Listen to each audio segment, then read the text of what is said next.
Hello everyone, welcome to the class guys. कैसे हैं आप सभी? उम्मीद करता हूं सभी बच्चे बहुत अच्छे होंगे, अच्छे से पढ़ाई लिखाई कर रहे होंगे और बिना टेंशन के आप एकदम पढ़ें।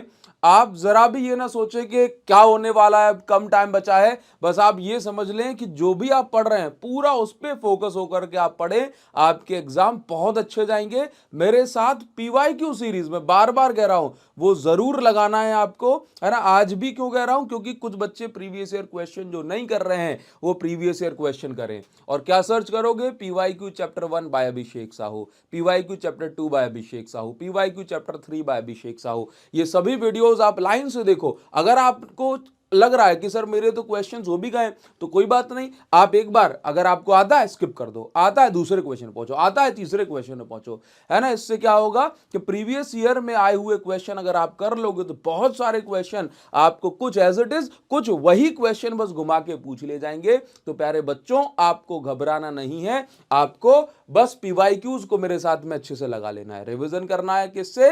रिवीजन करना है क्विक रिवीजन वीडियो से, ठीक है। और आज मैं आपको फॉर्मूला की लंबी लिस्ट लेकर के आया हूं, जिसके अंदर आपको स्टार्टिंग से लेके बिल्कुल एंड तक के 12th फिजिक्स के फॉर्मूले आपको देने वाला हूं। और इसके साथ साथ आज मैं आपको यह भी बताने वाला हूं कि इनमें से कौन से फॉर्मूले से ज्यादा न्यूमेरिकल, ज्यादा क्वेश्चन बनते हैं, है ना। इसलिए सिर्फ इतना काम नहीं है आपका कि स्क्रीनशॉट लिए और चलते बने। अगर आपको वैसा करना है तो बिल्कुल आप फ्री हो, मुझे कोई प्रॉब्लम नहीं है। लेकिन मैं आपको यह भी बताऊंगा कि कौन से फॉर्मूले पर, किस टाइप पे आपको ज्यादा फोकस करना है, ठीक है।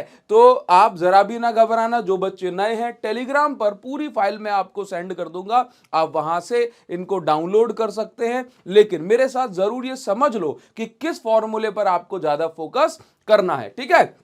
चलिए आगे बढ़ेंगे। टेलीग्राम की लिंक इस वीडियो की डिस्क्रिप्शन में आपको मिल जाएगी। चलिए देखो, तो सबसे पहला जो टाइप, ये जो पहला जो स्लाइड आपको यहां पे मिल रही है, इसमें चैप्टर फर्स्ट एंड सेकंड के आपको फॉर्मूले मिल रहे हैं, देखे ना। अब क्वांटाइजेशन ऑफ चार्ज का formula Q is equal to plus minus n ही है। इलेक्ट्रो, दो चार्जेस के बीच में फोर्स कितना लगता है? K Q1 Q2 upon r square. अब इस पर बेस्ड जो फॉर्मूले हैं, ये जो फॉर्मूला है इस पर बेस्ड भी क्वेश्चन पूछा जाता है। लेकिन कैसा पूछा जाएगा आपको बता दिया जाएगा कि लेट से एक स्क्वायर के कॉर्नर पे चार चार्जेस रखे हैं, Q माइनस Q और ये फिर 2Q, ये दे दिया। अब आपसे कह दिया कि ये बताओ इस 2Q पर नेट चार्ज कितना है, ये आपको इस 2Q पर नेट फोर्स कितना लगेगा ये आपको बताना है। अगर साइड जो है स्क्वायर की वो कितनी है, वो L है। इस टाइप का क्वेश्चन आपसे पूछा जाता है। ये पूछ लिया जाएगा, एक इक्विलेटरल ट्राइंगल है, इसके सेंटर पे अगर चार्ज रखा है, यहां चार्ज रखा है -2Q, यहां रखा है 2Q और यहां रखा है 2Q,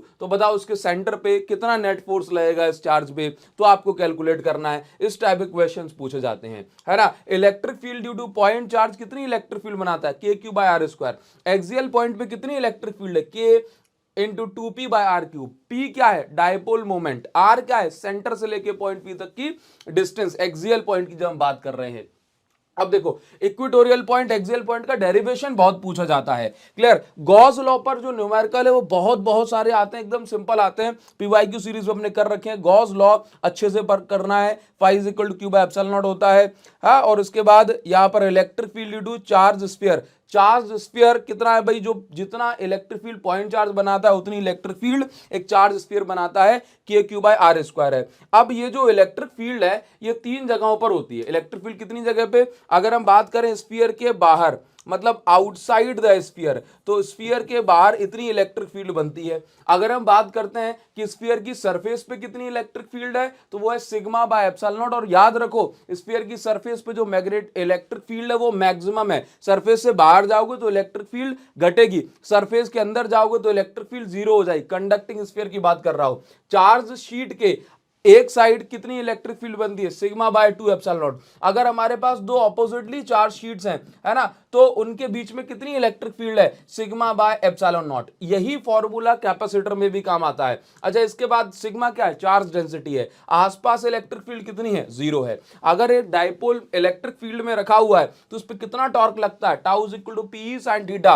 और मैक्सिमम टॉर्क कब है? जब थीटा की वैल्यू 90 डिग्री है। थीटा किस किस के बीच का एंगल है? इलेक्ट्रिक फील्ड वेक्टर और डायपोल मोमेंट के बीच का एंगल है। किसके बीच का? डायपोल मोमेंट के बीच का। ठीक है, अब आपको ये समझना है कि अच्छा यहां पर दो चीज और मेंशन करूंगा। स्टेबल इक्विलिब्रियम डायपोल कब होता है? स्टेबल इक्विलिब्रियम कितने डिग्री पे? Theta is equal to 0 degree पे। अनस्टेबल इक्विलिब्रियम कितने डिग्री पे होता है? अनस्टेबल इक्विलिब्रियम होता है theta is equal to 180 degree पे। ध्यान रखना, बहुत इंपॉर्टेंट है। अगर एक डायपोल को आप इलेक्ट्रिक फील्ड में घुमा रहे हो तो आपको कुछ वर्क करना पड़ेगा। कितना work? P cos theta 1 minus cos theta 2। Theta 1 वो इनिशियल एंगल है, थीटा 2 फाइनल एंगल है। इसके बाद potential energy stored in dipole. Potential energy कितनी स्टोर होगी डायपोल में? U is equal to minus p cos theta. यहां से आप ये देखो पोटेंशियल वाले हो गए। अब पोटेंशियल पॉइंट चार्ज के कारण कितना है? के क्यू बाय आर, है ना। अब देखो पोटेंशियल और डिस्टेंस का रिलेशन कितना है? 1 बाय आर। और पोटेंशियल और फील्ड और डिस्टेंस का रिलेशन कितना है? पॉइंट चार्ज के कारण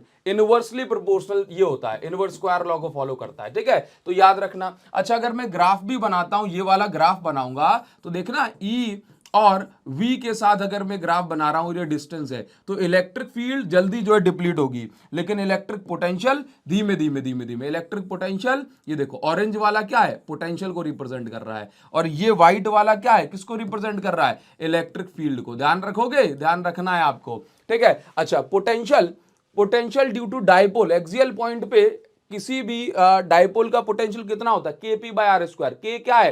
के है हमारे पास 1/4 पे epsilon not. Electric potential equatorial point पे कितना है? 0 होगा। दो अगर मैं बात करूं इलेक्ट्रिक फील्ड और पोटेंशियल डिफरेंस का क्या रिलेशन है, तो E is equal to minus d V upon d r. ठीक है, स्क्रीनशॉट आप ले सकते हो दोनों स्लाइड्स का।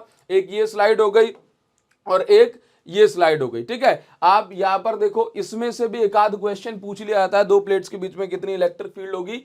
अच्छा इसके बाद यहां पर देखो, इसमें से भी क्वेश्चन आ जाता है न्यूमेरिकल। इसमें से यहां पर आपको दे दिया जाएगा कि पोटेंशियल, यहां पर आपको ये कोऑर्डिनेट्स दे दिए जाएंगे, है ना, कि भाई आपको v की वैल्यू दे दी, लेट से v की वैल्यू दे दी आपको 3r प्लस 2y। अब आपको निकालना है, ठीक, 3r प्लस 2y या 3x, या आपने इसको x मान लिया और यहाँ 3x प्लस 2y ऐसा दे दिया, तो आपको जो है न्यूमेरिकल इस टाइप के दे दिए जाएंगे। मैंने PYQ सीरीज में कराया है, सर्च कर लेना PYQ चैप्टर 2 बाय अभिषेक साहू। ठीक है, चलिए नेक्स्ट हम आगे बढ़ेंगे। अब देखो potential energy between two charge, दो चार्ज के बीच में पोटेंशियल एनर्जी कितनी होगी ये। अब पोटेंशियल एनर्जी के लिए ना डेरिवेशन बहुत पूछे जाते हैं, न्यूमेरिकल से ज्यादा डेरिवेशन काफी पूछे जाते हैं, ये आप अच्छे से याद रख लेंगे। कैपेसिटेंस का फॉर्मूला क्या है? Capacitance formula C is equal to Q by V। इसके बाद कैपेसिटेंस ऑफ स्फेरिकल कंडक्टर, अगर स्फेरिकल कंडक्टर है तो उसकी capacitance 4 pi epsilon naught r है। अगर स्फेरिकल कैपेसिटर है, कंडक्टर में सिर्फ एक सरफेस है, कैपेसिटर में दो ऑपोजिटली दो सरफेस है। ऑपोजिटली चार्ज कितनी सरफेस है? दो सरफेस। जैसे इसकी सरफेस अगर हो गई A और इसकी सरफेस हो गई, अगर रेडियस हो गई B, तो ये फॉर्मूला बन जाएगा कैपेसिटेंस का। ठीक है, इसके बाद पैरेलल प्लेट कैपेसिटर की कैपेसिटेंस का फॉर्मूला ये epsilon naught A by D। अगर पूरे में कोई मीडियम भरा हुआ है तो यहां पर डाइलेक्ट्रिक कांस्टेंट आ जाएगा के। इसके बाद अगर कैपेसिटर के अंदर कोई भी जो डाइलेक्ट्रिक है वो आधा भरा हुआ है T थिकनेस तक, और टोटल जो डिस्टेंस है दोनों प्लेट के बीच की वो D है, तो कैपेसिटेंस ये हो जाएगी epsilon naught A by d minus t plus t by k. ठीक है, पोटेंशियल एनर्जी कितनी स्टोर होगी कैपेसिटर के अंदर? U is equal to half CV square. Capacitor की प्लेट के बीच में एनर्जी होती है, चार्ज एनर्जी पूरी वॉल्यूम में होती है, चार्ज सिर्फ सरफेस पे होता है। ठीक है, कैपेसिटर अगर पैरेलल में कनेक्टेड है, उल्टा लिख दिया मैंने, यहां पे मुझे सीरीज करना चाहिए, ये उल्टा कर दिया मैंने। ठीक है, तो आप यहां पर क्या करेंगे, अगर कैपेसिटर पैरेलल में कनेक्टेड है तो उनकी जो इक्विवेलेंट कैपेसिटेंस हो जाएगी वो इतनी होगी C1 प्लस C2, और अगर पैरेलल में कनेक्टेड है, पैरेलल में connected C1 plus C2 plus C3, और सीरीज में कनेक्टेड है तो इक्विवेलेंट कैपेसिटेंस इस तरीके से निकालते हैं। ठीक है, आगे हम बढ़ जाएंगे। नेक्स्ट क्या? चैप्टर 3। चैप्टर 3 में क्या होता है? चैप्टर 3 में ड्रिफ्ट वेलोसिटी पर बेस्ड कोई छोटा मोटा क्वेश्चन पूछ लिया जाए, ये रिलेशन आ जाते हैं, इस पर बेस्ड ना कॉन्सेप्चुअल क्वेश्चन आता है। आपसे पूछ लिया जाएगा कि ये बताओ अगर रिलैक्सेशन टाइम बढ़ गया तो फिर ड्रिफ्ट वेलोसिटी क्या होगा। अच्छा, इस पर बेस्ड भी कॉन्सेप्चुअल क्वेश्चंस आते हैं, यहां पर भी कॉन्सेप्चुअल क्वेश्चंस काफी बनते हैं इससे। ठीक है, कैसे क्वेश्चन आपसे कह दिया जाएगा, यदि फ्री इलेक्ट्रॉन डेंसिटी बढ़ गई तो रेजिस्टेंस को क्या होगा, यदि रिलैक्सेशन टाइम बढ़ गया तो रेजिस्टेंस को क्या होगा, या रेजिस्टिविटी को क्या होगा। इन पर, इस रिलेशन पर बेस्ड जो है क्वेश्चन पूछ लिए जाते हैं। कोई 2 मार्क क्वेश्चन, 1 मार्क क्वेश्चन इस पर बेस्ड पूछ लिया जाएगा। ठीक है, आगे बढ़ेंगे। नेक्स्ट आप ये देख रहे हो कि मोबिलिटी पर कुछ खास क्वेश्चन नहीं आते, एक आध क्वेश्चन को छोटा मोटा आ जाएगा, इस पर भी कोई छोटा मोटा क्वेश्चन बन सकता है। किरचॉफ लॉ पर अच्छे क्वेश्चन बनते हैं, हाँ किरचॉफ लॉ पर अच्छे क्वेश्चन बनते हैं। इसके बाद आप ये देखो करंट रूल क्या कहता है, जंक्शन पे सभी करंट का जो सम है वो कितना माना जाएगा, 0। किरचॉफ का वोल्टेज रूल पर बेस्ड जो है आपके क्वेश्चन बनते हैं। हाँ, इसके बाद व्हीट स्टोन ब्रिज की बैलेंस कंडीशन है, ये PYQ is equal to R/S, इस पर काफी क्वेश्चन जो है पूछे जाते हैं, इस पर क्वेश्चन यानी कि न्यूमेरिकल आपको करना है, ठीक है, न्यूमेरिकल करना है। और मैं आपको बता दूं यहां पर देखो ये इंपॉर्टेंट है किस पॉइंट ऑफ व्यू से, ये दोनों आप ये देख रहे हो न्यूमेरिकल पॉइंट ऑफ व्यू से, ये दोनों जो फॉर्मूले हैं ये इंपॉर्टेंट है, ठीक है। इसके बाद रेजिस्टेंस और सीरीज कॉम्बिनेशन, पैरेलल कॉम्बिनेशन तो है नहीं, लेकिन फिर भी मैंने इसके फॉर्मूले लिख दिए। आप साइड में हो जाता हूं, स्क्रीनशॉट ले सकते हैं, आगे बढ़ेंगे, ठीक। और इसके बाद देखो इन पर बेस्ड क्वेश्चंस बहुत सारे, E is equal to V+IR,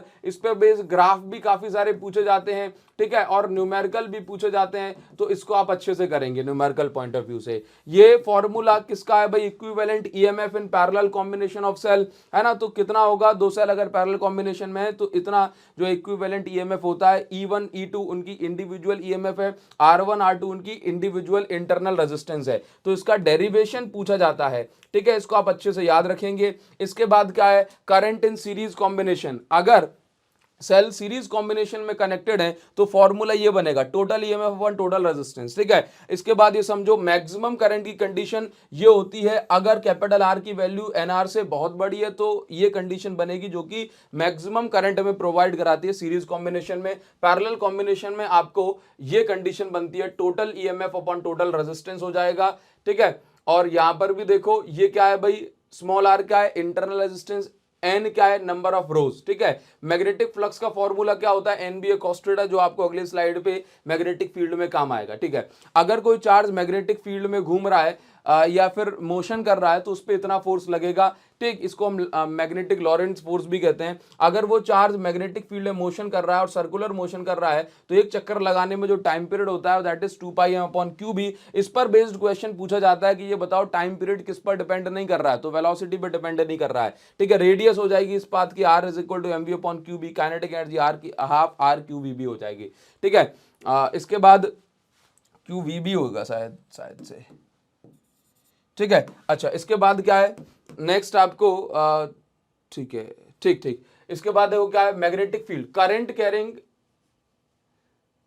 element, जैसे कि इसको अपन बायो सावर्ट लॉ भी कहते हैं, किसी पर्टिकुलर पॉइंट पर कितनी मैग्नेटिक फील्ड बनाएगा कोई भी एलिमेंट, तो फॉर्मूला क्या है, μ0/4π आइडियल sin θ/r²। इस पर बेस्ड जो क्वेश्चन पूछा जाता है उसमें ज्यादातर केसेस में ये कह देते हैं कि इसका वेक्टर फॉर्म लिखो, तो वेक्टर फॉर्म जरूर से याद कर लेना। यहाँ पर ideal vector cross R vector upon R³ होता है, ठीक है। अगर सेंटर पे मैग्नेटिक फील्ड की बात करें, करंट अगर ये फ्लो हो रहा है तो कितनी मैग्नेटिक फील्ड बनेगी, μ0NI/2R। N क्या है यहाँ पे, टोटल नंबर ऑफ टर्न्स, ठीक है। R क्या है यहाँ पर, रेडियस ऑफ कॉइल, ठीक। अगर हम बात करें एक्सिस पे, अगर सर्कुलर कॉइल की एक्सिस पे अगर मैग्नेटिक फील्ड बन रही है x दूरी पर और इसकी रेडियस अगर a है तो फॉर्मूला बन जाता है μ0IA² प्लस a² की पावर 3/2। याद कैसे रखोगे, μ0I रेडियस का स्क्वायर अपॉन ये डिस्टेंस अपॉन R² R की पावर 3/2 याद रख लो। तो ये एक्चुअल में क्या है, आप ये समझो कि अगर मैं इसकी वैल्यू निकालूंगा R की वैल्यू, तो वो क्या होगी, R की वैल्यू क्या होगी, x² प्लस a²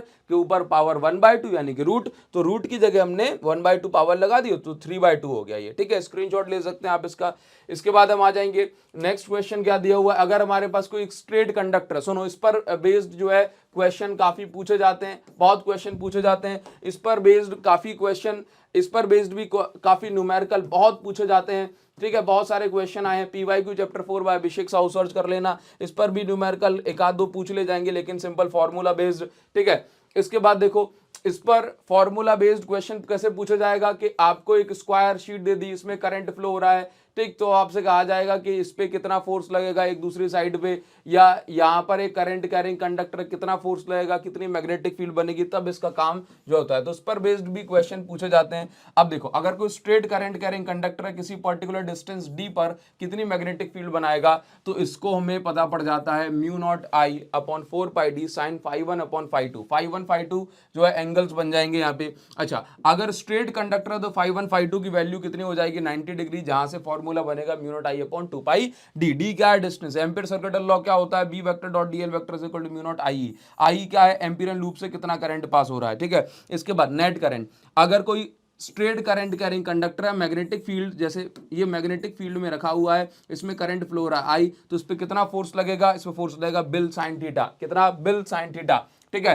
तो बी क्या है? Magnetic field. आई करंट है, एल लेंथ है, थीटा किस किस के बीच का एंगल? आई एल वेक्टर और बी वेक्टर के बीच का एंगल है। अगर दो पैरेलल, मोस्ट इंपॉर्टेंट डेरिवेशन है, मोस्ट इंपॉर्टेंट, ठीक है, दो पैरेलल करंट कैरिंग कंडक्टर हैं, अगर ये मैग्नेटिक फील्ड में करंट जो है इनमें, अगर ये पैरेलल करंट कैरिंग कंडक्टर हैं, तो एक दूसरे की मैग्नेटिक फील्ड के कारण इनकी पर यूनिट लेंथ पर कितना फोर्स लगेगा? म्यू नॉट अपॉन 4 पाई 2i1i2 अपॉन डी। डी दोनों के बीच की डिस्टेंस है। एक और चीज बताना चाहूंगा, अगर करंट सेम डायरेक्शन में फ्लो होता है तो दोनों के बीच में अट्रैक्शन फोर्स होगा, और अगर करंट ऑपोजिट डायरेक्शन में फ्लो होगा तो दोनों के बीच में रिपल्सिव फोर्स लगेगा। ये सारी चीजें बता रहा हूं, तभी कह रहा हूं कि एंड तक वीडियो को जरूर से देखना। अगर मेरे पास कोई भी एक करंट कैरिंग कॉइल है, मैग्नेटिक फील्ड में रखी है, तो इस पर टॉर्क लगेगा, और टॉर्क जो होगा that will be NIAB sin theta. अब ये NIA की जगह हम लिखते हैं मैग्नेटिक मोमेंट, और मैग्नेटिक मोमेंट की डायरेक्शन बताने के लिए हम करंट की डायरेक्शन में उंगलियों को मोड़ते हैं। थंब जो होता है अंदर की साइड जाएगा तो इसकी डायरेक्शन अंदर हो जाएगी, ठीक है। NIA को हम M बोलते हैं, MB sin theta. Vector form हो जाएगा M vector cross B vector, ठीक है। अगर हमें एक शंट जो है यूज करके गैल्वेनोमीटर को अमीटर में कन्वर्ट करना है, तो शंट की जो वैल्यू होगी that will be IG into capital G, और I माइनस IG। G क्या है? G है यहाँ पर रेजिस्टेंस ऑफ गैल्वेनोमीटर। अगर हमें रेजिस्टेंस जो है लगानी है हाई रेजिस्टेंस सीरीज में, तो गैल्वेनोमीटर वोल्टमीटर में कन्वर्ट हो जाएगा, और इसकी रेजिस्टेंस होगी V upon IG minus capital G, ठीक है। तो ये आप इसका भी स्क्रीनशॉट ले सकते हैं। इसमें भी छोटा मोटा क्वेश्चन इन दोनों पर बेस्ड भी पूछ लिया जाता है। 2 मार्क्स में ये क्वेश्चन आपको, या 1 मार्क्स में क्वेश्चन आपको यहाँ से मिल जाएगा, ठीक। चलिए इसके बाद नेक्स्ट क्वेश्चन जो में दिया जा रहा है करंट सेंसिटिविटी, इन पर बेस्ड कमी एक आध जो कॉन्सेप्चुअल क्वेश्चन पूछ लिया जा सकता है। कैसा? कॉन्सेप्चुअल MCQ बेस्ड क्वेश्चन यहाँ से आपको मिल जाता है। मैंने कराए भी है क्वेश्चन पर बेस्ड। देखो करंट सेंसिटिविटी का फॉर्मूला कि भाई करंट पास होने से कितना जो है डिफ्लेक्शन हो रहा है किसी भी गैल्वेनोमीट्रिक कॉइल में, उसको हम बोलते हैं current sensitivity formula phi upon I. Phi क्या होता है? देखो एक्चुअल में क्या होता है, जब कोई भी गैल्वेनोमीटर की कॉइल जब रेस्ट में आती है इक्विलिब्रियम में, तो ये कंडीशन बनती है torque is equal to restoring torque, anti torque, ठीक है। तो आप भी समझ लो कि फाई की वैल्यू यहाँ से NIAB अपॉन क्या आ जाती है? NIAB अपॉन क्या आ जाती है, ठीक है। तो और अपॉन में आई है तो ये कट जाएगा, तो NAB अपॉन के बचेगी current sensitivity. Voltage sensitivity NAB upon के आर हो जाती है, क्योंकि वोल्टेज का फॉर्मूला I इंटू आर होता है। अच्छा, चैप्टर 5 में यहाँ पर कमी जो है क्वेश्चंस हैं। चैप्टर 5 में अगर मेरे पास एक बार मैग्नेट है, तो बार मैग्नेट में आप ये देखो कि ये एक नॉर्थ पोल है, ये एक साउथ पोल है। अच्छा, तो अगर मैं एक बात कहूं, यहाँ पर एक पॉइंट मैंने छोड़ दिया, इसकी ओरिजिनल लेंथ अगर L है, तो इसकी जो मैग्नेटिक लेंथ होगी, मैग्नेटिक लेंथ जो होगी इसकी, ये हो जाएगी 5/6 ऑफ ओरिजिनल लेंथ, ठीक है, लेंथ, ठीक, याद रखना। एक्चुअल में क्या होता है, नॉर्थ से साउथ के बीच की जो लेंथ है पोल्स के बीच की, वो कहलाती है मैग्नेटिक लेंथ, और टोटल लेंथ कहलाती है आपके पास ओरिजिनल लेंथ, ठीक है। देखो, तो अभी बार मैग्नेट जो है उसकी मैग्नेटिक डायपोल मोमेंट का फॉर्मूला क्या है? पोल स्ट्रेंथ, जिसको हम स्मॉल m से रिप्रेजेंट करते हैं, इनटू दोनों के बीच की डिस्टेंस, ठीक है। तो जैसे अगर मैं इस डिस्टेंस को 2L मान रहा हूं, तो आप इसको 2L कंसीडर कर सकते हैं, ठीक। अब देखो, इसके बाद पोल स्ट्रेंथ अगर मुझे निकालनी है तो M अपॉन 2L हो जाएगा, अगर मैं दोनों के बीच की डिस्टेंस को 2L कंसीडर कर रहा हूं तो, ठीक। अब देखो, मैग्नेटिक डायपोल मोमेंट अगर करंट कैरिंग कॉइल है, तो मैग्नेटिक डायपोल मोमेंट का फॉर्मूला NIA होता है, N है number of turns. Magnetising force, अगर आपकी सब्सटेंस को मैग्नेटिक फील्ड में रख दोगे तो फील्ड उसको कितना मैग्नेटाइज कर सकती है, ठीक है, उसका फॉर्मूला होता है B0 अपॉन म्यू नॉट, और मैग्नेटाइजिंग फोर्स को हम रिप्रेजेंट करते हैं H से, ठीक। इसके बाद देखो, इंटेंसिटी ऑफ मैग्नेटाइजेशन का मतलब है, अगर आपकी सब्सटेंस को मैग्नेटिक फील्ड में रख रहे हो तो उसके अंदर कितने डायपोल मोमेंट बन रहे हैं 1 मीटर क्यूब में या 1 यूनिट वॉल्यूम में, उसको हम बोलते हैं इंटेंसिटी ऑफ मैग्नेटाइजेशन। फॉर्मूला है magnetic moment upon total volume, है ना। तो फॉर्मूला हो गया कैपिटल M/A, ठीक। अच्छा, इसके बाद मैं आपको बता दूं, इसकी यूनिट होती है एम्पियर मीटर स्क्वायर, और वॉल्यूम की यूनिट होती है मीटर क्यूब, तो यूनिट बन गई एम्पियर पर मीटर, ठीक है। मैग्नेटिक ससेप्टिबिलिटी का मतलब है कोई भी सब्सटेंस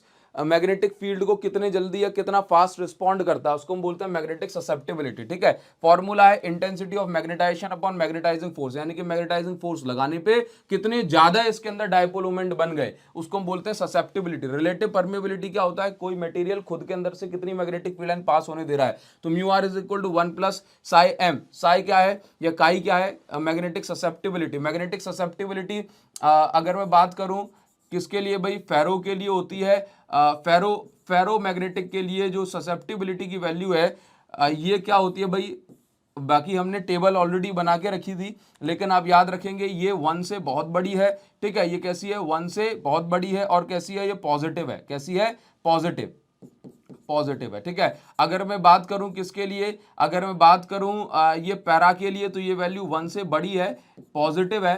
कैसी है, पॉजिटिव है। कैसी है, पॉजिटिव। ठीक, ये पैरा के लिए। अगर मैं बात करूं डायामैग्नेटिक सब्सटेंस के लिए, क्योंकि डायामैग्नेटिक सब्सटेंस जो होते हैं ये एक्चुअल में क्या है, ये 1 से छोटी वैल्यू है, या कहूं कि नेगेटिव वैल्यू। किसके लिए, डायामैग्नेटिक सब्सटेंस के लिए। बस आप ये याद रखो किसके लिए पॉजिटिव है, किसके लिए नेगेटिव है, बस ये बात आप याद रखेंगे। ठीक है, तो एक्चुअल में क्या होता है, डायामैग्नेटिक सब्सटेंस को जो अपन मैग्नेटिक फील्ड में रखते हैं तो वो उल्टी, कैसी, उल्टी मैग्नेटिक फील्ड बनाता है, अपोज करता है मेन मैग्नेटिक फील्ड को, इसकी उसकी इसलिए उसकी ससेप्टिबिलिटी नेगेटिव होती है। ठीक है, रिलेटिव परमिएबिलिटी जो है ये रिलेटिव परमिएबिलिटी आप ये देखेंगे कि भाई 1 से बहुत बड़ी होती है फेरोमैग्नेटिक की, 1 से थोड़ी सी बड़ी होती है पैरामैग्नेटिक की, और 1 से छोटी होती है डायामैग्नेटिक की, लेकिन पॉजिटिव होती है तीनों के लिए। ठीक, चलिए रिलेटिव परमिएबिलिटी नाउ। अभी गॉस लॉ ऑफ मैग्नेटिज्म ये कहता है कि किसी भी क्लोज सरफेस से जो नेट मैग्नेटिक फ्लक्स होगा वो जीरो होगा, इस फॉर्मूले से बताया जा रहा है। अगर कोई डायपोल मैग्नेटिक फील्ड में यानी बार मैग्नेटिक फील्ड में रखा होगा तो capital M B cos theta minus capital M B cos theta formula हो जाएगा। देखो जैसे इलेक्ट्रिक फील्ड वाले फॉर्मूले में जो काम था ई का, वो काम है यहाँ पर बी का। किसका, बी का। तो सारे फॉर्मूले सेम है, जो काम था पी का वो काम है यहाँ पे कैपिटल एम का। बस ये बात आप याद रखेंगे। अगर कोई बार मैग्नेट स्टेबल इक्विलिब्रियम में आ गई तो वो ऑसिलेट ऐसे ऐसे करेगी, तो आप यहाँ पर ये देखेंगे तो उसका टाइम पीरियड होगा capital T is equal to pi root I upon M B. ठीक है, इसके बाद हम आगे बढ़ेंगे और नेक्स्ट क्वेश्चन हमें चैप्टर या नेक्स्ट फॉर्मूले जो हमें मिल रहे हैं चैप्टर 6 से। चैप्टर 6 से इस पर कोई इक्वेशन दे दी जाएगी और उसमें आपको ईएमएफ निकालने को रखा जाएगा। काफी क्वेश्चन पूछे जाते हैं और इसमें आपको अगर वैल्यू दे दी जाए, दो वैल्यू फ्लक्स की, तब आपको ईएमएफ निकालने के लिए ये फॉर्मूला लगाना है। काफी क्वेश्चन पूछे जाते हैं। अगर कोई कंडक्टर है मैग्नेटिक फील्ड में घुमाया जा रहा है तो उसके अंदर जो ईएमएफ डेवलप होगा ये आपको कितना बन जाएगा, E is equal to half B omega r square. R क्या है, इसकी लेंथ या रेडियस हम मान सकते हैं। ठीक है, रेडियस सर्कल की, लेंथ इस रॉड की। ठीक, सेल्फ इंडक्टेंस का फॉर्मूला होता है flux upon current, mutual inductance का फॉर्मूला होता है फ्लक्स अपॉन करंट। लेकिन सेल्फ इंडक्शन में खुद का फ्लक्स और खुद की करंट, म्यूचुअल इंडक्शन में दूसरे का फ्लक्स और पहले की करंट। ठीक है, self inductance of long solenoid का फॉर्मूला ये होता है मोस्ट इंपॉर्टेंट मैं कहूंगा इसको हर बच्चे को करना है। ठीक है, इसके बाद सेल्फ इंडक्टेंस ऑफ कॉइल के लिए ये फॉर्मूला है, और टू कोएक्सियल सोलेनॉइड के लिए मोस्ट इंपॉर्टेंट जो है म्यूचुअल इंडक्टेंस का फॉर्मूला है। न्यूमेरिकल और डेरिवेशन दोनों ही पूछे जाते हैं, इनको अच्छे से कर लेना। अच्छा, और इस चैप्टर में से एक और चीज जो बहुत ज्यादा पूछी जाती है वो है लेंज लॉ के डायरेक्शन वाले क्वेश्चन। लेंज लॉ के डायरेक्शन वाले क्वेश्चन मोस्ट इंपॉर्टेंट है। ठीक है, बहुत ज्यादा जो है पूछे जाते हैं, उनको आप अच्छे से कर लेंगे। ये देखो, एनर्जी स्टोर्ड इन इंडक्टर, इतनी एनर्जी स्टोर होती है। ईएमएफ अक्रॉस, अगर कोई भी इंडक्टर है उसमें से करंट फ्लो होगा तो उसके अक्रॉस जो ईएमएफ होता है that is minus L D I upon D T, D I by D T rate of change of current. अगर कॉइल जो है जनरेटर की कॉइल जब मैग्नेटिक फील्ड में घूमती है तो E is equal to E naught sine omega t, इतना ईएमएफ इंस्टेंटेनियस ईएमएफ वहां पे डेवलप हो जाता है। ई नॉट यहाँ पे मैक्सिमम करंट है, याद रखेंगे। एक वर्किंग जो है एसी जनरेटर की अच्छे से कर लेना, प्रिंसिपल डायग्राम वगैरह सारी चीजें। ठीक है, इसके बाद जो नेक्स्ट आपको दिया जा रहा है एसी ऑल्टरनेटिंग करंट की अगर हम बात करेंगे तो यहाँ पर हाफ साइकिल में एवरेज करंट की वैल्यू इतनी है, फुल साइकिल में एवरेज करंट 0 होता है। आरएमएस वैल्यू इस पर बेस्ड एक नंबर का क्वेश्चन पूछा जाएगा, अलग अलग वैल्यू दे देंगे, इनसे डिवाइड कर देना। ये एक्सप्रेशन काफी इंपॉर्टेंट है, इसको आप कर लेंगे। इसका डेरिवेशन न्यूमेरिकल के में छोटे छोटे जगहों पर इसका यूज हो जाता है। आरएमएस वैल्यू और पीक वैल्यू के बीच में रिलेशन जब हम निकालते हैं तो इस इक्वेशन की हमें जरूरत पड़ती है। आरएमएस वैल्यू ऐसे भी निकालते हैं। कैपेसिटिव रिएक्टेंस का फॉर्मूला, इंडक्टिव रिएक्टेंस का फॉर्मूला RL पैरेलल सर्किट में इंपीडेंस का फॉर्मूला, आरसी सर्किट में इंपीडेंस का फॉर्मूला, ये कम ही पूछे जाते हैं लेकिन पढ़ लेना एक बार, ठीक है। एलसीआर सर्किट मोस्ट इंपॉर्टेंट है, मोस्ट इंपॉर्टेंट हर एक फील्ड में, चाहे न्यूमेरिकल हो चाहे डेरिवेशन। रेजोनेंस मोस्ट इंपॉर्टेंट, ठीक है, चाहे न्यूमेरिकल हो चाहे डेरिवेशन, ठीक है, बहुत ज्यादा जो है पूछे जाते हैं, न्यूमेरिकल भी और डेरिवेशन भी बहुत इंपॉर्टेंट है दोनों के लिए, इसको अच्छे से कर लेना। एलसीआर सर्किट मोस्ट इंपॉर्टेंट है, ट्रांसफॉर्मर की थ्योरी वगैरह अच्छे से पढ़ लेना, छोटा न्यूमेरिकल भी यहां से पूछा जाता है, ठीक है, इनको अच्छे से। पावर फैक्टर पढ़ लेना, ये पावर फैक्टर का फॉर्मूला है, सॉरी एवरेज पावर का formula VRMS into IRMS into cos phi. Cos phi क्या है, पावर फैक्टर है यहाँ पे, ठीक है। फाई की वैल्यू प्योर रेजिस्टिव सर्किट में 0 होती है, मैक्सिमम पावर लॉस वाली कंडीशन है, और प्योर कैपेसिटिव या प्योर इंडक्टिव सर्किट में जो पावर फैक्टर 0 होता है, यानी फाई की वैल्यू 90 होती है, तो एवरेज पावर भी 0 हो जाती है, तो वॉटलेस करंट की सिचुएशन ये बन जाती है। क्वालिटी फैक्टर का फॉर्मूला पढ़ लेना, एक आध क्वेश्चन कॉन्सेप्चुअल क्वेश्चन पूछा जा सकता है, बाकी सारी चीजें ठीक है। इसके बाद देखो नेक्स्ट चैप्टर पे हम आएंगे, इलेक्ट्रोमैग्नेटिक वेव में क्या है। इलेक्ट्रोमैग्नेटिक वेव में स्पीड ऑफ वेव का फॉर्मूला है, काफी पूछा जाता है, ठीक है। डिस्प्लेसमेंट करंट का फॉर्मूला हो गया, इसको हम एंगुलर वेव नंबर बोलते हैं। एनर्जी इंटेंसिटी इलेक्ट्रिक फील्ड और मैग्नेटिक फील्ड की इलेक्ट्रोमैग्नेटिक वेव में कितनी होती है। अच्छा, इसके बाद पॉइंटिंग वेक्टर का फॉर्मूला ये हो गया, relation between electric field and magnetic field and EM wave. Pressure exerted by EM wave, देखो एब्जॉर्बिंग सरफेस होती है तो एक ही डायरेक्शन में वेव जाती है, और अगर रिफ्लेक्टिंग सरफेस तो वेव लौट के भी आती है, इसीलिए आगे क्या लग जाता है, 2 लग जाता है, ठीक है। तो ये मोमेंटम का फॉर्मूला हो गया, ये किसका, मोमेंटम को भी हम पी से रिप्रेजेंट करते हैं, कंफ्यूज मत हो जाना। इंटेंसिटी ऑफ वेव का फॉर्मूला ये होता है, एप्सिलॉन नॉट क्या है भाई, आप समझते हैं ना, परमिटिविटी ऑफ फ्री स्पेस, ठीक है। मैक्सवेल ने जो 4 इक्वेशन दी हुई थी, इनको एक बार पढ़ लेना, ये काम आ जाती हैं। Modified law of ampere circuital law, जो मॉडिफाई फॉर्म है वो क्या है, पहले सिंपल IE करंट एनक्लोज लिखा होता था, अभी displacement current plus conducting current, ये दोनों लिखा होता है यहाँ पे, ठीक है। आगे हम बढ़ जाएंगे। नेक्स्ट देखो क्या दिया जा रहा है, रे ऑप्टिक्स के फॉर्मूले। तो रे ऑप्टिक्स में मैंने लिमिटेड और काम के फॉर्मूले लिए हुए हैं, ऑल्दो ये सारे ही फॉर्मूले हैं, लेकिन जो एक्स्ट्रा फॉर्मूले थे वो मैंने यहाँ पर नहीं रखे, ताकि आपको कम फॉर्मूले याद करने पड़े और आपसे कुछ भी छूटे भी ना, ठीक है। तो देखो पहली चीज क्या है भाई, रेडियस ऑफ कर्वेचर और फोकल लेंथ के बीच में रिलेशन, तो R is equal to F होता है। मिरर फॉर्मूला की हम बात करें तो 1/f is equal to 1/v plus 1/u होता है। इसके बाद हमने क्या बोला कि फोकल लेंथ, चाहे लेंस हो या फिर मिरर, दोनों ही केसेस में कॉनकेव की जो फोकल लेंथ है वो नेगेटिव है, और कॉन्वेक्स की फोकल लेंथ पॉजिटिव है। लेंस फॉर्मूला होता है 1/f is equal to 1/v minus 1/u। Magnification mirror वाले केस में m is equal to -v/u होता है, और लेंस वाले केस में v/u होता है। अगर ऑब्जेक्ट लेफ्ट में है तो माइनस ले लेता हूँ, राइट में तो प्लस ले लेता हूँ, जो कॉन्सेप्चुअल रूल की बात बाद में करेंगे।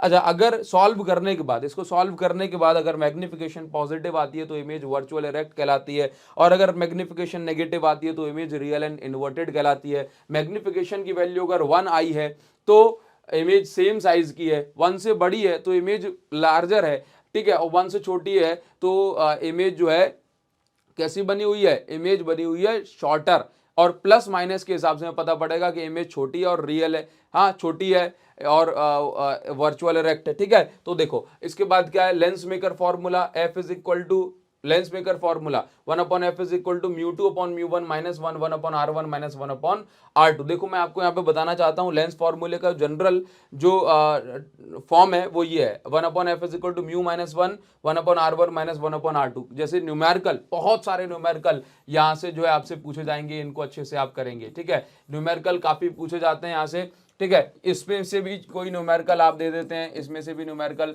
पूछ लिए जाते हैं, आप जानते ही ये बेसिक न्यूमेरिकल यहाँ से आते हैं, इसमें से बहुत न्यूमेरिकल पूछे जाते हैं, काफी सारे, बहुत मोस्ट इंपॉर्टेंट मैं लगाऊंगा, ठीक है। इसको आप अच्छे से करेंगे, ठीक। और आप ये समझ लो, ये फॉर्मूला भूलना मत, बहुत काम का है। यहाँ पर कह देंगे कि जैसे लेंस अगर एक मीडियम में डूबा हुआ है, ठीक है, और लेंस का रिफ्रैक्टिव इंडेक्स इतना है, तो वो μ1 की वैल्यू जिसमें डूबा है वो नीचे लिखा जाता है, ठीक है। तो याद रख लेना इसको, ठीक। आगे हम बढ़ेंगे। इसके बाद देखो क्या दिया जा रहा है, नेक्स्ट क्वेश्चन। इस पर से कोई छोटा मोटा क्वेश्चन एक आध बाय चांस पूछ लिया जाए तो पूछ लिया जाए, ठीक है। ये इंपॉर्टेंट है किस पर्पज से, एक डेरिवेशन इसका काफी इंपॉर्टेंट है, ठीक है। अगर दो लेंस कॉम्बिनेशन में रखे हुए हैं तो 1/f is equal to 1/f1 plus 1/f2, ये कॉम्बिनेशन ऑफ फोकल लेंथ कही जाती है, focal length of combination of lens. अगर पहला लेंस कॉनकेव है तो f1 की वैल्यू -f1 रखी जाएगी, दूसरा लेंस कॉन्वेक्स है तो f2 की वैल्यू प्लस रखी जाएगी, या वाइस वर्सा भी हो सकता है, पहला दूसरा कोई भी हो सकता है। पावर ऑफ लेंस की हम बात करें तो पावर ऑफ लेंस का फॉर्मूला 1/f होता है, reciprocal of focal length is called power of lens. Power of lens की यूनिट डायोप्टर होती है, ठीक है। इसके बाद रिफ्रैक्टिव इंडेक्स का formula mu is equal to speed of light in vacuum upon speed of light in medium होता है। अच्छा, इसके बाद रिफ्रैक्टिव इंडेक्स के अलग अलग वैल्यूज को याद रख लेना, वाटर के लिए, ग्लास के लिए, डायमंड के लिए कितनी कितनी है। अच्छा, इसके बाद वाटर के लिए 1.33, ग्लास के लिए 1.5, डायमंड के लिए 2.42। रिफ्रैक्टिव इंडेक्स का एक और फॉर्मूला होता है real depth upon apparent depth. Refractive index का एक और फॉर्मूला है sin i upon sin r, जिसको बेसिकली हम स्नेल्स लॉ भी कहते हैं। आगे बढ़ेंगे, नेक्स्ट क्वेश्चन, ये यहां से बहुत सारे क्वेश्चन बनते हैं। मोस्ट इंपॉर्टेंट मैं इसको कहूंगा, टोटल इंटरनल रिफ्लेक्शन को रे ऑप्टिक्स में छोड़ना नहीं है, चाहे इसका न्यूमेरिकल हो, चाहे डेरिवेशन हो, चाहे इसका कॉन्सेप्चुअल क्वेश्चन हो, इसको मत छोड़ना। Mu is equal to 1/sin i चलता है यहाँ पर। देखो इसके बाद क्या कहा जा रहा है, इसके बाद इस पर इसको तो छोड़ना ही नहीं है, न्यूमेरिकल, डेरिवेशन, कॉन्सेप्ट, सारी चीजें क्लियर करना। ये फिश व्यू की जब हम बात करते हैं, जितना एरिया फिश को दिखता है उसकी रेडियस की हम बात कर रहे हैं। ये रिलेशन है एक मीडियम से दूसरे मीडियम, तीसरे मीडियम से जब लाइट ट्रैवल करती है ना, तो ये रिलेशन है। इसके बाद ये मोस्ट इंपॉर्टेंट डेरिवेशन है, मोस्ट इंपॉर्टेंट मैं इसको कहूंगा, मोस्ट इंपॉर्टेंट डेरिवेशन है, इसको मत छोड़िएगा, काफी बार पूछा गया है। इसके बाद देखो ये रिलेशन है angle of deviation refractive index के बीच में, ठीक है। ये डिस्पर्सिव पावर, एंगुलर डिस्पर्जन के लिए हो गया। इसके बाद ये तीनों क्वेश्चन आप देख रहे हो, ये तीनों क्वेश्चन मोस्ट इंपॉर्टेंट है, ठीक है। इनको आप बढ़िया से करेंगे, ठीक, इनको बढ़िया से करो। कंपाउंड माइक्रोस्कोप, एस्ट्रोनॉमिकल टेलीस्कोप और आपका सिंपल माइक्रोस्कोप, तीनों की मैग्नीफाइंग पावर आप अच्छे से कर लेना। कंपाउंड माइक्रोस्कोप पर, इस पर बेस्ड कभी 2 मार्क का न्यूमेरिकल भी पूछ लिया जाता है, ठीक है, ये सिंपल फॉर्मूले पर बेस्ड, ठीक। आगे बढ़ेंगे, नेक्स्ट में दिया जा रहा है वेव ऑप्टिक्स में क्या होता है, कंस्ट्रक्टिव और डिस्ट्रक्टिव की जो नेसेसरी कंडीशंस हैं, एक बार आप उनको अच्छे से पढ़ेंगे। YDSE पर बेस्ड कॉन्सेप्चुअल क्वेश्चन पूछ लिया जाता है, जैसे अगर उसको पानी में डिप कर दिया गया तो फ्रिंज विड्थ को क्या होगा, तो आप याद रखिए म्यू टाइम्स ये घट जाएगी, ठीक। आगे हम बढ़ जाएंगे, नेक्स्ट ये रिलेशन है क्या, मैक्सिमम और मिनिमम इंटेंसिटी के बीच में। तो मैक्सिमम जो इंटेंसिटी है that is basically directly proportional to amplitude का स्क्वायर, तो वहां से ये रिलेशन बन जाता है। कभी भी आपसे पूछा जाए कि भाई दो फ्रिंजेस बन रहे हैं, उनके मैक्सिमम और मिनिमम इंटेंसिटी का रेशियो निकालना है, तो आप यहां से निकाल सकते हैं। उनके एम्पलीट्यूड को ऐड करो, अब उनके एम्पलीट्यूड को जो है माइनस करो और दोनों का स्क्वायर कर दो, तो ये रिलेशन आपको यहां से मिल रहा है। ये विड्थ, स्लिट विड्थ का रेशियो है, इंटेंसिटी का रेशियो, एम्पलीट्यूड का रेशियो है ना। तो आप ये यहां से समझ लो, पूरा स्क्रीनशॉट ले लो। इस पर बेस्ड हमने न्यूमेरिकल भी करें, सर्च कर लेना PYQ चैप्टर 10 बाय अभिषेक साहू, चैप्टर 9 बाय अभिषेक साहू। ये डिफ्रैक्शन या सिंगल स्लिट में फॉर्मूले हैं मिनिमा के, सेंट्रल विड्थ के और यहाँ पर टोटल लीनियर विड्थ के, ये बेसिक फॉर्मूले हैं, इनको आप अच्छे से याद करेंगे। इसके बाद जो दिया जा रहा है चैप्टर 11, चैप्टर 11 में देखो क्या है, एनर्जी ऑफ फोटोन कितनी होती है, बेसिक क्वेश्चन यहाँ से पूछेंगे, ठीक है। इस चैप्टर में से सबसे इंपॉर्टेंट है दैट इज ग्राफ। सबसे इंपॉर्टेंट क्या है इस चैप्टर में से, ग्राफ मोस्ट इंपॉर्टेंट है इस चैप्टर में से, इस चैप्टर में से। तो अच्छे से आप इसको ग्राफ करेंगे, ठीक है। आगे हम बढ़ेंगे, देखो यहां पर क्या है भाई, फोटो इलेक्ट्रिक इक्वेशन पर बेस्ड जो है, आइंस्टाइन की जो फोटो इलेक्ट्रिक इक्वेशन है उस पर बेस्ड क्वेश्चन पूछे जा सकते हैं। और ये जो डी ब्रॉगली आप ये देख रहे हो, डी ब्रॉगली जो वेव है, इस पर बेस्ड जो है बहुत क्वेश्चन, मोस्ट इंपॉर्टेंट क्वेश्चन यहां पर पूछे जाते हैं इंक्लूडिंग ग्राफ, ठीक है। तो डी ब्रॉगली वेव को आप अच्छे से कर लेंगे। इसके बाद आप ये देख रहे हैं यहां पर, देखो ये जो लैम्डा निकालने वाले जितने भी क्वेश्चन है ये काफी इंपॉर्टेंट है। चैप्टर 11 के बाद हम आ जाते हैं चैप्टर 12 में। तो चैप्टर 12 में क्या है, ये डिस्टेंस ऑफ क्लोजेस्ट अप्रोच है, 1 नंबर का मुश्किल से क्वेश्चन पूछा जाएगा। ये जो है बोर क्वांटम कंडीशन है, इस पे से भी 1 नंबर का क्वेश्चन आ जाता है। स्पेक्ट्रल सीरीज, 5वीं ऑर्बिट से पहली ऑर्बिट में अगर इलेक्ट्रॉन जाएगा तो कितनी स्पेक्ट्रल लाइन्स हमें मिलेंगी, तो ये इस फॉर्मूले से बताता है। चलो एक काम करना है, इसका आंसर मुझे कमेंट सेक्शन में जरूर से बताना, कमेंट सेक्शन में मुझे बताना, ठीक है। ये बताओ जरा कमेंट सेक्शन में, अगर हाइड्रोजन की तीसरी ऑर्बिट से पहली ऑर्बिट में अगर इलेक्ट्रॉन आ रहा है तो कितनी फ्रीक्वेंसी रिलीज होगी, इसका आंसर मुझे कमेंट सेक्शन में आपसे चाहिए, ठीक है। बहुत सारे क्वेश्चंस मैंने आपको कराए हैं, ठीक है, तो 2 आंसर मुझे बताना। इसके बाद ये बताओ फोर्थ ऑर्बिट में अगर इलेक्ट्रॉन है तो कितनी एनर्जी इसकी होगी, ठीक, ये मुझे बताना हाइड्रोजन की, ठीक। तो ये बेसिक क्वेश्चन है। अब देखो यहां पर क्वेश्चन कहां से पूछे जाएंगे भाई, रेडियस के लिए, रेडियस पर बेस्ड, वेलोसिटी पर बेस्ड, इसके अलावा ये इन दोनों रिलेशन पर बेस्ड क्वेश्चन आ जाते हैं कि अगर टोटल एनर्जी जो है -13.6 इलेक्ट्रॉन वोल्ट है तो ये बताओ काइनेटिक एनर्जी उस ऑर्बिट में कितनी होगी, पोटेंशियल एनर्जी उस ऑर्बिट में कितनी होगी। ये क्वेश्चन, इस टाइप के क्वेश्चन जो है काफी इंपॉर्टेंट है, पूछ लिए जाते हैं, एनर्जी पर बेस्ड क्वेश्चन बन जाते हैं। बोर की स्टेशनरी कंडीशन पर बेस्ड मैं ये बताऊंगा भाई, मोस्ट इंपॉर्टेंट है। मैंने कम से कम आपको 4 क्वेश्चन कराए थे, ये वाले काफी पूछे जाते हैं कि भाई एक ऑर्बिट जो है, एक सर्कल की जो रेडियस है 2πr = n λ के बराबर होती है। अब इस पर बेस्ड काफी क्वेश्चन, सबसे ज्यादा क्वेश्चन तो मैं कहूंगा इस पर बेस्ड ही पूछे जाते हैं कि अगर कोई इलेक्ट्रॉन ट्रांजिशन कर रहा है, मोस्ट इंपॉर्टेंट किसके लिए भाई, न्यूमेरिकल के लिए है, हायर ऑर्बिट से लोअर ऑर्बिट में, तो वेवलेंथ जो रिलीज होगी वो कितनी होगी, दैट इज कॉल्ड, और इसको हम रेडबर्ग फॉर्मूला बोलते हैं, और इस फॉर्मूले से हम वेवलेंथ निकालते हैं। 1/n1² - 1/n2², n1 है लोअर ऑर्बिट, n2 है हायर ऑर्बिट। रेडबर्ग कांस्टेंट की ये वैल्यू होती है। जब हम बात करते हैं, जब कोई इलेक्ट्रॉन लाइमन सीरीज में आता है तो ये हमें ये रीजन में गिरता है। बामर सीरीज की हम बात कर रहे हैं तो बामर सीरीज इस वाले रीजन में होती है, तो अलग अलग रीजन यहाँ पर हमें मिल गए। अगर कोई इलेक्ट्रॉन कहीं से भी गिरे और कहाँ पर आ जाए भाई, ये 5th उसमें ऑर्बिट में आ जाए तो फंड सीरीज हमें मिलती है। तो n1 की वैल्यू 5 और हायर ऑर्बिट की वैल्यू हम जो भी ले सकते हैं, जहां भी जैसे भी हमें क्वेश्चन में दी होगी। ठीक है, अच्छा याद रखो कुछ बेसिक चीजें याद रखना। जैसे आप याद रखो लाइमन के लिए n1 की वैल्यू 1 है, बामर के लिए 2 है, पास्टन के लिए n1 की वैल्यू 3 है, ब्रैकेट के लिए n1 की वैल्यू 4 है। ठीक, याद रखना जब भी आपसे कहा जाए लॉन्गेस्ट या मैक्सिमम वेवलेंथ निकालो तो उसके लिए n2 की वैल्यू पास वाली होती है। जैसे लाइमन के लिए पास वाली वैल्यू क्या है, 2। अगर आपसे कह दिया जाए बामर के लिए मैक्सिमम वेवलेंथ निकालो तो n2 की वैल्यू क्या होगी, बामर के लिए 3 होगी। ठीक है, याद रखो अगर आपसे कह दिया जाए शॉर्टेस्ट वेवलेंथ तो हर बार n2 की वैल्यू इन्फिनिटी लेते हैं और n1 की वैल्यू ये सीरीज के अकॉर्डिंग। ठीक है, याद रखना मोस्ट इंपॉर्टेंट है। ठीक, बहुत क्वेश्चन पूछे गए। चैप्टर 13 क्या भाई, न्यूक्लियाई। न्यूक्लियाई में जो क्वेश्चन बनते हैं, सिंपल चैप्टर है ये, रेडियस और उसके रेशो के बीच में पूछ लिए जाते हैं। मास डिफेक्ट और बाइंडिंग एनर्जी पर बहुत सारे क्वेश्चन बनते हैं, ये फॉर्मूले आप याद रखेंगे। इसके बाद मैं आपको बताना चाहूंगा कि भाई इसमें फिजन और फ्यूजन है, कोई फॉर्मूले तो है नहीं लेकिन रिएक्शन है, तो रिएक्शन पर बेस्ड जो है रिएक्शन आप इनको अच्छे से याद रखना। छोटे मोटे कोई क्वेश्चन पूछ लिए जाएंगे, जैसे आपसे पूछ लिया जाएगा कि ये बताओ, एक रिएक्शन दे दी, इस रिएक्शन में लिख दिया कुछ भी और आपसे पूछ लिया कि ये बताओ कि इसकी जगह पे क्या आएगा, इसकी जगह पे क्या आएगा, तो आप क्या करेंगे, आप यहाँ पे एटॉमिक नंबर काउंट करो, नीचे कितने प्रोटॉन है।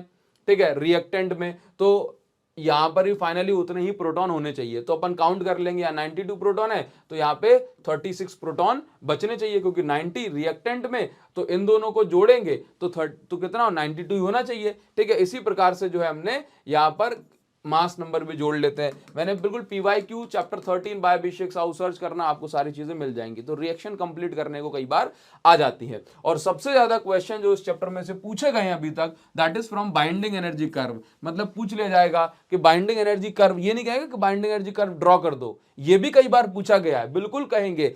आपसे सबसे ज्यादा क्वेश्चन बाइंडिंग एनर्जी कर्व से कॉन्सेप्ट रिलेटेड जो है पूछे जाएंगे। मैंने काफी सारे क्वेश्चन इस पर बेस्ड करा दिए हैं। PYQ चैप्टर 13 बाय अभिषेक साहू सर्च करना जिन बच्चों ने नहीं देखा है।